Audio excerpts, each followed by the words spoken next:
प्रजा की जरूरतों को अपना आसरा बनाकर गांव में बदनामी और घर में बहुत पैसे कमा लेती है सुजाता। शादी की उम्र हो गए अपने बेटे को अमीर रिश्ता करवाने को सोचती है सुजाता। उसी समय पर शादी का ब्रोकर सुभाष उसके घर आता है। शहर में ही एक बहुत अमीर रिश्ते को सुजाता शादी वाले सुभाष के पास देखती है। उस लड़की की शादी कैसे भी अपने बेटे से करवानी है सोचती है। सुजाता के सोचने के अनुसार उसके बेटे की शादी उससे होती है। अगर ऐसा हुआ तो अपनी बहू को सुजाता कैसे देखती है, इस भाग में देखते हैं। कैसे भी करके वो रिश्ता अपने बेटे के लिए करवाना है, इस बात पर अड़ी रहती है। उसी समय पर सुजाता के घर फोन बजता है। फोन करने वाला और कोई नहीं सुभाष था। सुजाता से ऐसे कहता है, अयो सुजाता जी, बड़ी मुश्किल से आपके दिए हुए प्लान के अनुसार कुंडलियां मिल गई हैं। इस बात का भरोसा दिला दिया है मैंने उन्हें, पूरी तरह उन्हें मना दिया है। उनकी बेटी को आपके बेटे को देने के लिए कोई समस्या नहीं है जी। क्या दिमाग चलाती हैं आप, एक असंभव विषय को आपने संभव कर दिया। लेकिन काम होने के बाद मुझे भूल नहीं जाना। ऐसे सुभाष कहता है। उस बात पर सुजाता ऐसे कहती है, देखो सुभाष, ये खुशखबरी बताओगे ये मुझे पता था, लेकिन इतनी जल्दी बताओगे ये नहीं पता था। तुम्हें किए हुए वादे के अनुसार तुम्हें जो देना था वो दे दूंगी। जल्द ही सीधे सीधे शादी के लिए मुहूर्त तय करने मेरी तरफ से तुम ही बोल दो। ऐसे फोन रखकर अपने बेटे से ऐसे कहती है सुजाता। तो ये बात है बेटा, वो प्रदीप प्रसाद जी उनकी बेटी तुम्हें देने के लिए मान गए हैं। शादी के लिए तैयार हो जा। इस तरह सुजाता अपने सारे टंटों का प्रयोग करके झूठ से करोड़पति की बेटी को अपनी बहू बना लेती है। नई बहू को सुजाता बहुत प्यार दिखाते हुए एक दिन ऐसे कहती है, देखो बेटा सपना, इस घर में अगर कोई तकलीफ हो तो देखो 1 मिनट भी रुके बिना मुझे बता देना। ऐसे सुजाता अपनी करोड़पति बहू पर बहुत ज्यादा प्यार दिखाती है। एक दिन प्रदीप जी वहाँ आते हैं। अपनी बेटी को बहुत लाड प्यार से देख रहे लोगों से ऐसे कहते हैं, क्या बहना, मेरी बेटी को बहुत लाड कर रहे हो? क्या अभी भैया, आपकी लड़की क्या मेरे घर की बहू है, पलकों पर बिठाकर रखने में क्या गलत है? ऐसे बहुत खुश होकर जवाब देती है सुजाता। वो बात सुनकर प्रदीप खुश हो जाता है। बहुत खुशी हुई जी। भले ही हमारी हैसियत का संबंध नहीं है, लेकिन हमारे रीति रिवाजों के हिसाब से अच्छा रिश्ता है, इसीलिए भेजा है। शादी पर 1 रुपया भी दहेज नहीं लिया। इतने सारे पैसे होने के बावजूद शादी के खर्च नहीं उठाने दिए दामाद जी ने। अब मेरी बेटी को इतने प्यार से देख रहे हैं तो मैं बहुत ज़्यादा खुश हूँ। इसीलिए इस वक्त आपको एक तोहफा देने का सोच रहा हूँ। मना करके मुझे तकलीफ मत दीजिएगा प्लीज़। ऐसे अंदर जाकर हाथ में कुछ डॉक्यूमेंट्स ले आकर सुजाता के हाथ में देकर ऐसे कहता है, ले लो समधन जी, शहर में कुछ प्राइम जगहों पर मेरी बेटी के लिए मैंने खरीदे हुए कुछ वैल्यूएबल एसेट्स हैं। इन्हें मेरी बेटी को देने के लिए इनसे अच्छा कोई वक्त होगा क्या? इसलिए मेरी बेटी की सास हो या माँ हो, आप हो, इसलिए इन्हें आपको सौंप रहा हूँ। ऐसे प्रदीप कहता है। उस बात पर सुजाता अंदर ही अंदर प्रसन्न होती है। उसके सोचने के अनुसार ही हर चीज हो रही थी, इसलिए उसमें घमंड आ जाती है। अपने अंदर ऐसे सोच रही थी, लेकिन बाहर से मासूमों की तरह सामने वाले से ऐसे कहती है, अरे मुझे क्यों दे रहे हो, आपकी बेटी को दे दो। ऐसे सपना को बुलाती है। सपना अंदर से आती है। सुजाता उससे ऐसे कहती है, देखो बेटा सपना, तुम्हारे पापा तुम्हें लैंड डॉक्यूमेंट्स तोहफे में दे रहे हैं, ले लो। ऐसे उसे उस जायदाद पर कोई दिलचस्पी ना हो ऐसे कहती है। वो बात सुनकर सपना ऐसे कहती है, पापा वो डॉक्यूमेंट्स किसके नाम पर है? तुम्हारे नाम पर है बेटा। तो फिर तुरंत डॉक्यूमेंट्स को सासू माँ के नाम पर ट्रांसफर करवाइए। इस घर को और कल से मुझे देखने वाली सासू माँ है ना, इसलिए सासू माँ के नाम पर करवा दो। ऐसे सपना कहती है। वो बात सुनकर सुजाता बहुत ज्यादा खुश हो जाती है। बहू और समधी जी उसके एक्टिंग पर फिदा होकर उसके जाल में फंस गए। अंदर से बहुत खुश होकर बाहर से मासूमों की तरह रहती है।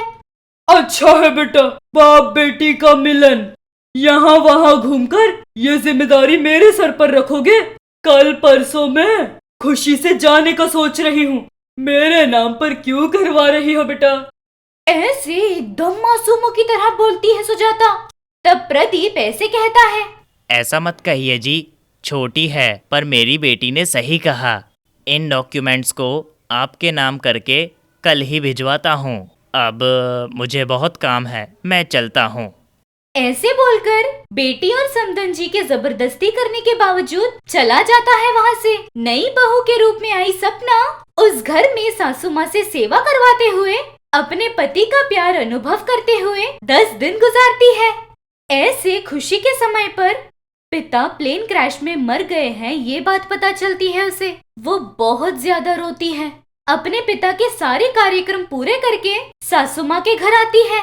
एक दिन उदास बैठी सपना के पास उसके पिता के पास काम कर रहा ऑडिटर आता है। मैडम, पिताजी के अचानक मर जाने पर हमारी कंपनी पूरी तरह बदल गई। हमारे सारे शेयर्स पूरी तरह गिर चुके हैं। हमारे सारे पार्टनर विड्रॉ कर रहे हैं। हमारे अंडर में जितनी ग्रुप ऑफ कंपनीज है सब बंद हो रहे हैं। पहले से काम कर रहे वर्कर्स के लिए फाइनेंस अटेंडेंस भी करना है, लेकिन हमारे पास इतने पैसे नहीं। अगर आप बुरा ना माने तो शादी के लिए आपके पिता ने जो ज्वेलरी दी थी वो देंगे तो सेटलमेंट करवा लेंगे। फिर से कैसे न कैसे पैसे आ जाएंगे, उनसे आपकी ज्वेलरी छुड़वा दूंगा। ऐसे ऑडिटर कहता है, पिता की जिम्मेदारियों को पूरा करना अपना कर्तव्य समझती है, इसलिए कल आओ ऐसे कहकर ऑडिटर को भेजती है। वो जाकर कबर्ड से गहने निकालती है और तभी सुजाता वहाँ आती है। क्या बहू, बिना बताए अलमारी में हाथ लगा रही है? हाथ तोड़ दूंगी, अगली बार हाथ लगाया ना। वो बात सुनकर सपना शॉक हो जाती है।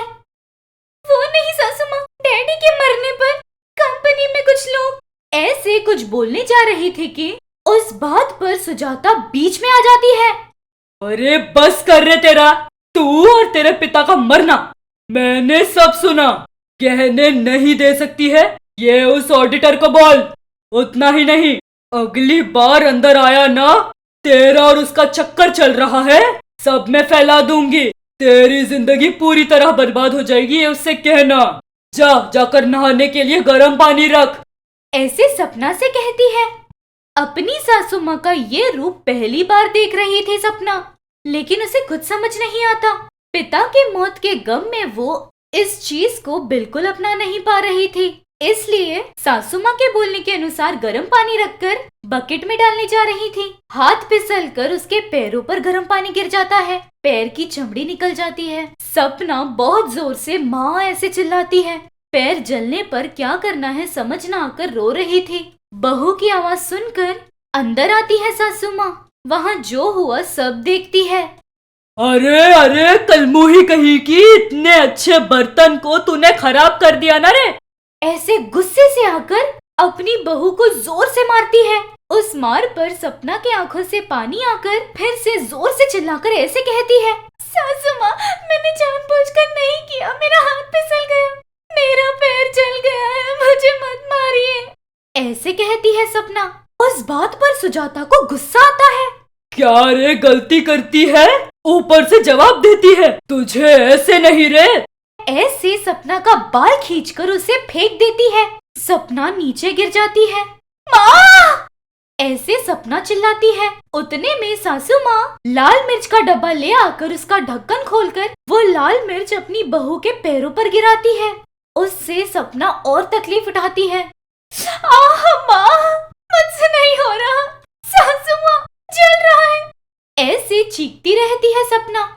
वो चीखें सुन ना पाकर सुजाता वहीं पर से एक कपड़ा निकालकर बहू के मुंह में डाल देती है। उससे आवाज बाहर ना आए ऐसे करती है। इस तरह एकदम प्यार से फूलों पर चलने जैसी सपना की जिंदगी पिता के मौत के बाद एकदम बदल जाती है। किसी न किसी तरह पीछे लगकर करोड़पति के बेटी से अपने बेटे की शादी करवाकर वो लड़की पनौती बनकर उसके घर में आ गई है, ये सुजाता महसूस करने लगती है। आगे आगे सुजाता किस तरह की तकलीफ देगी, बेचारी वो भोली सी सपना उनका सामना कैसे करेगी। माँ की बातों को पलटकर जवाब न देने वाला रमेश अपनी पत्नी की तकलीफें कम करता है या नहीं, सपना की जिंदगी आगे क्या क्या मोड़ लेती है, ये हम आने वाले एपिसोड्स में देखेंगे। अगर ये कहानी आपको पसंद आई तो लाइक और कमेंट कीजिएगा और ऐसी ही दिलचस्प कहानियों के लिए हमारे चैनल को सब्सक्राइब कीजिएगा। Thank you for watching.